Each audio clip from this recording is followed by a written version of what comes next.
هامبورگ دومین شهر بزرگ آلمان، نمونه برجسته از پیوند تاریخ، قدرت اقتصادی و تنوع فرهنگی در قلب اروپای مدرن است. این شهر ایالتی با پیشینه‌ای که بیش از 1000 سال پیش باز می‌گردد، یکی از مراکز بازرگانی قرون وسطایی به یکی از مهمترین قطب‌های تجاری و صنعتی اروپا تبدیل شده است. موقعیت راهبردی آن در کنار رودخانه الب و دسترسی مستقیم به دریای شمال، هامبورگ را به دروازه تجاری جهان برای آلمان بدل کرده است.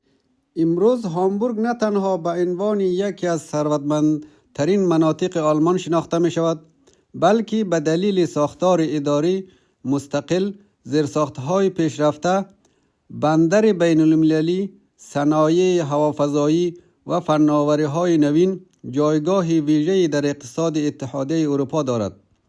ترکیب جمعیتی متنوع، حضور گسترده مهاجران از ملیت‌های گوناگون و نرخ بیکاری نسبتاً پایین، چهره پویا و چند فرهنگی به این شهر بخشیده است.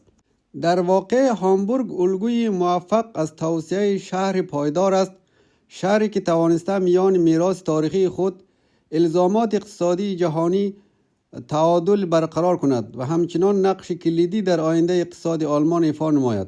هامبورگ یک از 3 شهر ایالتی آلمان است که در شمال کشور قرار دارد. این شهر در کنار رودخانه آلب واقع شده. به دلیل دسترسی مستقیم به دریای شمال، نقش راهبردی در تجارت اروپای مرکزی ایفا می کند. بندر آن یعنی بندر هامبورگ یکی از بزرگترین و مهمترین بنادر اروپا محسوب می شود. به همین دلیل این شهر را دروازه جهان نیز می نامد. ریشه های تاریخی شهر به قرن 9 میلادی باز می گردد. در سال 1189 میلادی امتیاز تجاری آزاد از سوی امپراتوری مقدس روم دریافت کرده که زمینه ساز رشد اقتصاد و استقلال نسبی آن شده.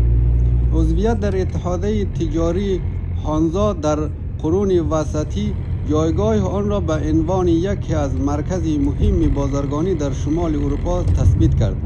این پیشینه تاریخی هنوز هم در ساختار اقتصادی فرهنگی شهر قابل مشاهده است. جمعیت و ساختار اجتماعی.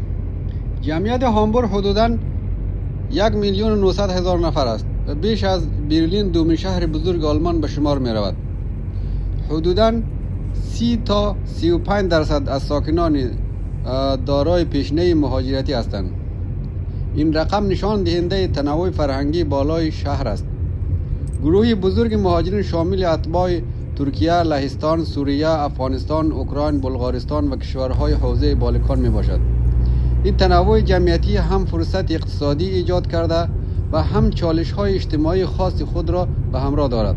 نظام اداری. هامبورگ یکی از ایالت فدرالی مستقل در ساختار سیاسی آلمان است. بنابراین همانند سایر ایالت‌ها دولت محلی و پارلمانی ایالتی و شهردار منتخب دارد. از نظر اداری به 7 ناحیه اصلی تقسیم می شود و هر ناحیه دارای مدیریت محلی است. این ساختار ترکیبی همزمان نقش‌های شهری و ایالتی را ایفا می کند که در مقایسه با بسیاری از شهرهای اروپایی ساختار ویژه‌ای محسوب می شود. وضعیت اقتصادی. هامبورگ یکی از قدرتمندترین اقتصادهای منطقه‌ای در آلمان و حتی در سطح اتحادیه اروپا است. تولید ناخالص داخلی سرانه از آن از میانگین اتحادیه اروپا بالاتر است. بخش‌های کلیدی اقتصاد: حمل و نقل دریایی و لوجستیک، صنایع فضایی از جمله فعالیت‌های مربوط با ایرباس، صنایع شیمیایی و پالایشگاهی، رسانه و صنعت نشر، فناوری اطلاعات و اقتصاد دیجیتال، خدمات مالی و بیمه. مانند اغلب ایالت‌های آلمان بدهی عمومی دارد، اما از نظر توان تولید و ثروت، درآمد مالیاتی و زیرساخت اقتصادی در زمره ایالت‌های ثروتمند و پایدار کشور محسوب می‌شود. با بیان ساده‌تر، اقتصادش فعال و مدل است، نه وابسته و نه شکننده. نرخ بیکاری معمولاً بین 4 تا 6% در نوسان است که مقایسه با بسیاری از شهرهای بزرگ اروپا پایین ارزیابی می شود. بخش‌های خدماتی سهم عمده‌ای در اشتغال دارد. ساختار اشتغال: اکثر جمعیت فعال در بخش‌های زیر مشغولند: خدمات و مدیریت، تجارت و حمل و نقل، صنایع پیشرفته، فناوری و رسانه، فعالیت‌های بندری و لوجستیکی. سهم صنعت سنگی سنتی نسبت به گذشته‌ها کاهش یافته و اقتصاد به سمت خدمات دانش محوری و فناوری حرکت کرده است. آب و هوای هامبورگ اقیانوسی معتدل است. زمستان‌ها نسبتاً سرد و مرطوب، تابستان‌ها خنک تا معتدل. بارندگی‌ها در طول سال توزیع نسبتاً یکنواخت است. نزدیک به دریای شمال و نقش مهمی در این الگو ایفا می‌کند. هامبورگ هممرز ایالت‌های زیر است. این شهر ایالتی از شمال با شلیسویگ هولشتاین و از جنوب با ایالت نیدرساکسن هممرز است. موقعیت جغرافیایی آن باعث شده حلقه اتصال اقتصادی شمال مرکزی آلمان را ایفا می‌کند. در یک جمع‌بندی: هامبورگ نمونه از یک شهر بندری تاریخی است. توانسته خود را با اقتصاد مدرن تطبیق دهد. هویت آن بر پایه تجارت آزاد، تنوع فرهنگی، ساختار فدرال شکل گرفته است و ترکیب سنت با اقتصاد پیشرفته آن را به یکی از پایدارترین مراکز شهر آلمان تبدیل کرده.